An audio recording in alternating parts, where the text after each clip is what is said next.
Our next speaker.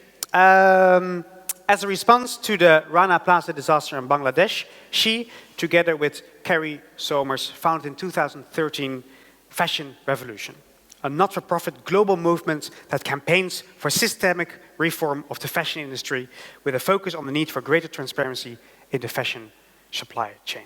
But she's also the founder and designer of upcycling fashion label From Somewhere and many, many other things. Please give her a warm welcome, Orsola de Castro.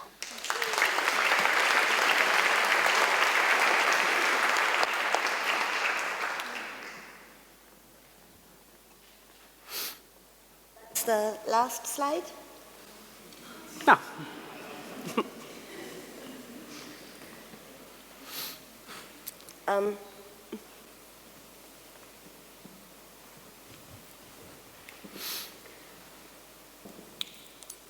Which one? The curse of technology. Can I go and sew with her instead? Okay. So my name is Orsola de Castro, and I'm a recovering fashion designer. I was also the founder and curator of Estetica, the British Fashion Council Sustainable Area at London Fashion Week between 2006 and 2014. And I am a visiting fellow at Central St. Martin's. And I am the creative director and co-founder of Fashion Revolution, which started as a result of the Rana Plaza disaster, when we really felt that enough was enough when it came to the situation in the fashion industry and our desire for cheap, fast clothing to the detriment of other people. In this case, the death of 1,134 young women and 2,500 injured people who probably won't ever work again. So who are we? Fashion Revolution is a coalition of several people. It is now the biggest fashion advocacy movement in the world. So we started really relatively simply with our focus was very much on transparency, and we were born with a somehow cri du coeur, which is who made my clothes? Because the truth is that the fashion supply chain is convoluted, inefficient, and hidden. And the people we should value, the people we should respect, the people that are producing the clothes that we wear every single day are invisible to us.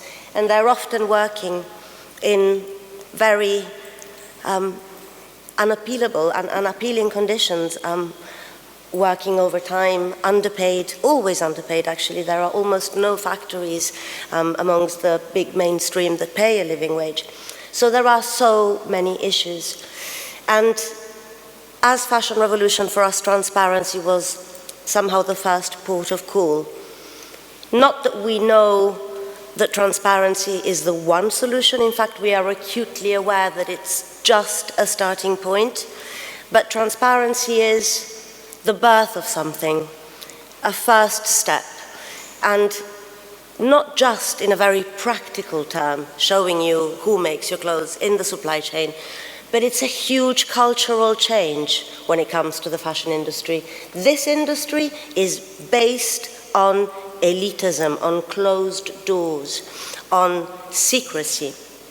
Obviously, it is in secrecy and in closed doors that we have human rights abuses, environmental abuses, that there is a disrespect for diversity considered acceptable. So for us, campaigning for transparency was a way of challenging this industry from its very, very core and saying, you know, we want something different. We want to change the status quo for a better industry. And so we started with, this is our Fashion Transparency Index.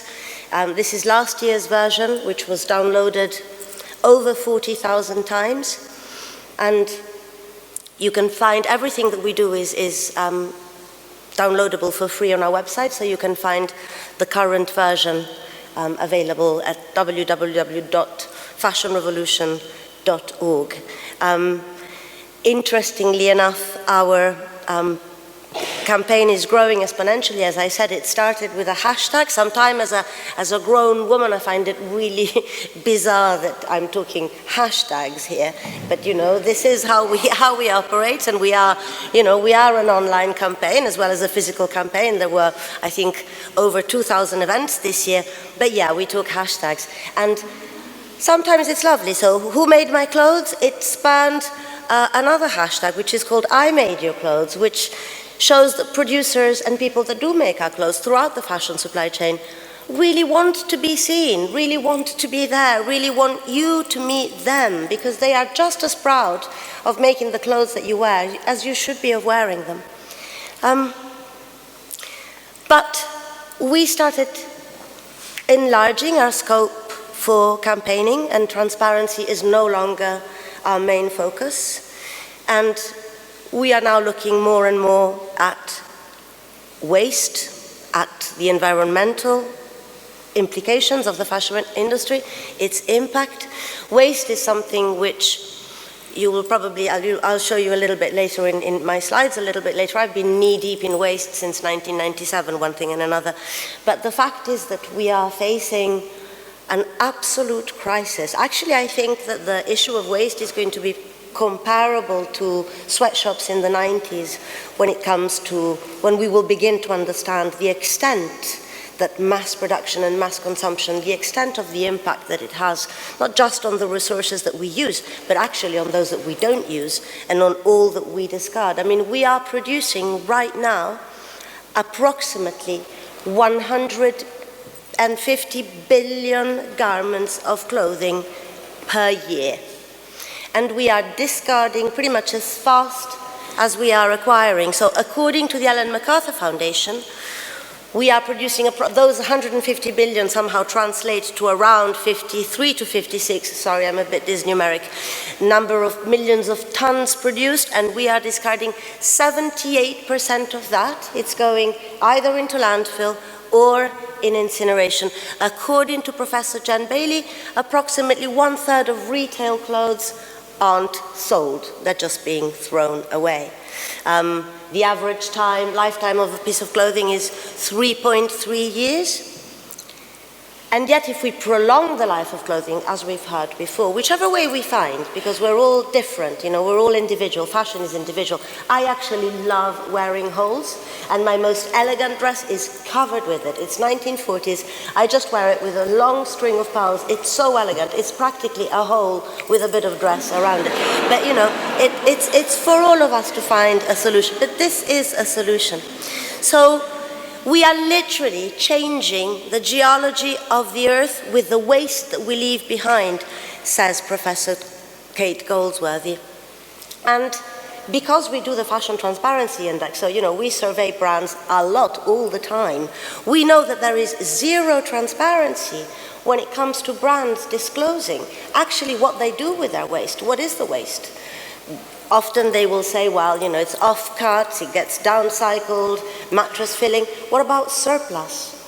And we've just about getting to the point in which we understand what's happening to post-consumer waste. We know its effect, but we really know very, very little about what's happening to the waste that's produced from the mills and from the factories. In fact, we are producing so much post-consumer waste that there are entire countries that are refusing to let it in. So East Africa, Haiti, why?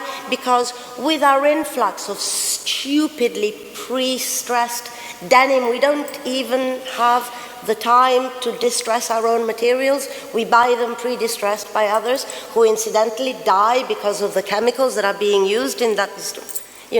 It's really lost any kind of sense here. But when I was little, giving to charity was an act of goodness. And right now, giving to charity is an act of dumping. It has disastrous consequences. So, we know about circularity. I'm a huge believer that technology will save us. I'm still marveling at the electronic calculator, and I've seen how far we've gone since then. So I can see how far we will continue to go. But the point I'd like to make today, and something I discuss regularly with brands and students is what in between. So if we are producing 150 billion garments of clothing, and those are the clothing that we are producing, we are not even thinking about all of the waste and the surplus that is generated before those clothing are being made, and all of the other millions that are being left to the sides for maybe having a sleeve a little bit longer than the other or being the wrong shade of grey. So what's going to be happening in between? You know, what are we doing? And so we go back to what you were saying, you know, looking at our clothes like the good friends they are, slowing down. Except we can slow down, but I've not yet heard one brand, and I talk to them because again, you know, with Fashion Revolution, we do talk to brands. I've not seen anyone saying, I'm investing a shitload of money in circularity, but in the meantime, while we get there, I'm going to slow down. I've just not heard that happening. So it's not enough for us to slow down. We have to look at the culture of the fashion industry right now. It's a culture of excess, of addiction, nearly. But it's basically looking at an industry that it's thriving on inefficiency and somehow on a moral, it's a little wrong, you know, we all know that we can't go on like this much longer. I mean, you know, we know about resources, we know that we need to take this thing into our own hands. So I think that there is a huge thing to be said from what we can do, especially aesthetically. I mean, you know, whether you love holes or not.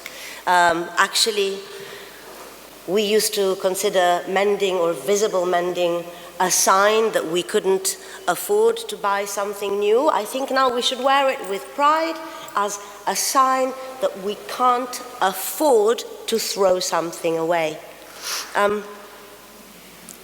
We at Fashion Revolution encourage, if you go on our website, you can see all of our resources are downloadable for free. One of the funnest things that we did is that we worked with the haulers. I don't know whether you know the YouTubers, they're called haulers. They just buy, and then potentially chuck. And they have, 5, 10 million subscribers, age 9, 10. And so we did the alternative for them, where we encourage them to enjoy fashion without spending money, actually buying nothing new, mending, swapping, and so on and so forth. And we have something like, 4 million views on that. And that was a really important step that we did to try and inform our audience that there are other ways of being in fashion. And the next thing that we did, and I'm sure that you will see it later on at the exhibition, we worked on several fanzine, and this is our fanzine, Loved Clothes Last. And it's, I'm very proud of it because it very much contains the knowledge of years of swimming in waste. And, it feels like it's a good balance between the artisanry of what it is fashion and the physicality of loving a piece of clothing married to what technology will bring us to, what innovation in materials looks like in the future, and how potentially those two things will marry in the very near future. So very quickly, a little bit about me. So, as I said, I'm a recovering fashion designer. I had a label for many years called From Somewhere, and we were the first label to reuse pre-consumer waste at scale. We worked with a local cooperative in Italy. I reused anything from Alaya to Gucci for our collections. But this collection we did with Tesco Clothing in 2008, again at scale, reusing their stock and remnants from their factories in Sri Lanka. This was our collection with Topshop Reclaim to Wear, which again, at large scale, it sold internationally for 4.5 years. It's still going, it's now called Topshop Reclaim. And this is a collection that we did with Speedo during the Olympics, reusing all of the defected leftovers from their factories in Portugal. This was the dress. It was called the Unity dress because it actually contained all of the flags of their different swimmers. So we strategically put like China and Russia and America together, and we played a little bit with vicinity, proximity, and so on. But it's it's something I teach, it's something I mentor a lot of students on the concept of upcycling. And it has convinced me that, there is an opportunity here that we're not seeing. And yet it's the one that many students have instinctively, they understand it. It's part of their DNA, really, to reuse what they find. This is something which I learned very definitely at Estetica, where I did start mentoring designers. I still mentor quite a few. Estetica, we had some amazing upcyclists there from, Dr. Noki, Christopher Rayburn, his career started there, and younger ones that are alive and kicking now, Katie Jones, Bethany Williams, and I urge you all to look at a very young designer who wasn't in Estetica, because by then we had closed, but who's really successful. His name is Germanier, and he launched his collection just now in Paris. And everything that he uses comes from secondhand, whether it's the fact that he uses broken Swarovski beads and vintage denim, and everything that he uses comes from a source that was here already. And this is what I would like to see in the future, is an army of young creatives that are using what is here already, because there's enough. There is enough of what we've got to keep using and reusing, to keep assembling and disassembling, to take it out of the rubbish. There is a way of changing the way that we see things so that we can stop to call it waste and we can start to think of it as a resource. And I have the pleasure of being a visiting fellow at Central St. Martin's. The reason why I wasn't here last night was because there was the show. And I'm reminded every time I see them, not just that this generation is potentially the first generation that's waking up every morning, and they actually don't know if there is going to be an inhabitable planet when they're 80. I mean, that is something that scares them, but it's also something that challenges them. And we're not looking at them at all. The reason why I feel committed to the younger generation is because, and in particular young designers, is because I feel that we've sold them a dream and we've actually delivered a nightmare. And, how difficult is it these days to become a fashion designer? It's near impossible. This industry is run by giants. And somebody previously said the next big thing is going to be lots of small things. I salute you for saying that. I agree with that completely. We need to stop this concept of perpetual growth and upscaling one to the height of this thing. How about we think of upscaling maybe 20,000 to here-ish? We need to change the way that we've been thinking. We need to talk about things that are collective, and the strength of one being also the strength of the other, because this is what the future looks like. It is a marriage between lots and lots and lots of creatives who will be needed to somehow defy the arrival of AI and the technology that all of these creative people are also being a part in discovering. So for me, it does make sense to continue investing in amazing experimental technology, but it would also make sense to invest in things that we've got right here and right now, and perhaps we're not utilizing them because they're not fast enough, or because they're just slightly outside of the system that we've been swimming along. So just think about the factories. So 25 years ago, all factories in developing countries did not have design studios. Brands would go there, they would produce, and then the clothes would be sent. Now they all have pretty successful design studios, to the point that designers are now called buyers because they don't really need to design that much. It's already been made for them. The design studios are so clever that they can anticipate what an ASOS would want, or what a Topshop would want. So that's how the system works. And so I'd like to think that maybe we will evolve into having upcycling units in some of those best factories. A new job creation, somebody say a creative waste engineer, someone that can think this surplus before it becomes waste. Someone that liaises with a whole bunch of designers who are pretty happy because, look online and everything is bright and colorful. What's wrong if a t-shirt only has one green sleeve and it's slightly different sleeve because you bloody found it in the warehouse? That's fine. You know, we will need to adapt our design thinking to the resources that we won't have or will have. I'm going to read you quickly from our manifesto, because I'm actually going to plug the manifesto. I'd like you all to go and find it on our website if you could. It's really lovely, and some amazing people that you'll see later have signed it. This is point number 7. Fashion never unnecessarily destroys or discards, but mindfully redesigns and recuperates in a circular way. Fashion is repaired, reused, recycled, and upcycled. Our wardrobes and landfills do not overflow with clothes that are coveted but not cherished, bought but not kept. And I stand by this.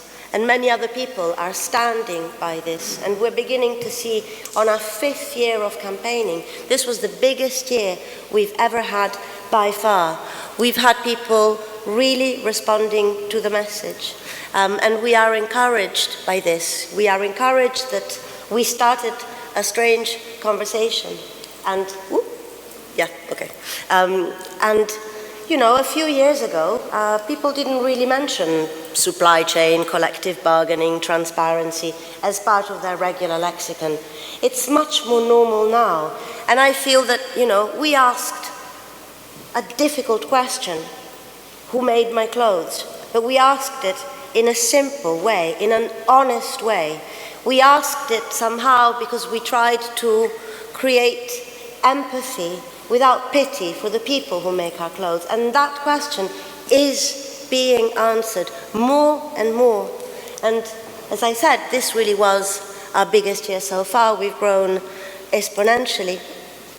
And we really are the biggest fashion activism movement in the world. There were over 2,000 articles written about the revolution globally throughout the world this April. And I'm talking in newspapers that are being read by commuters in India, on the front of the China Morning Post. I mean, you know, in newspapers that are read. So we are being heard. And I urge you to keep supporting us and to keep following us and to, you know, we are going to not stop. We know that you guys care. Maybe it's just you in this room, but we know that this movement is growing.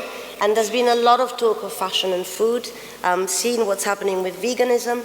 I think that really we are beginning to understand that clothes are our chosen skin, that we can speak with what we wear, and most of all, that this fashion supply chain is not some kind of la-la land that's far away from you, because everyone's wardrobe is in the fashion supply chain. So every day when you wake up, you can do something.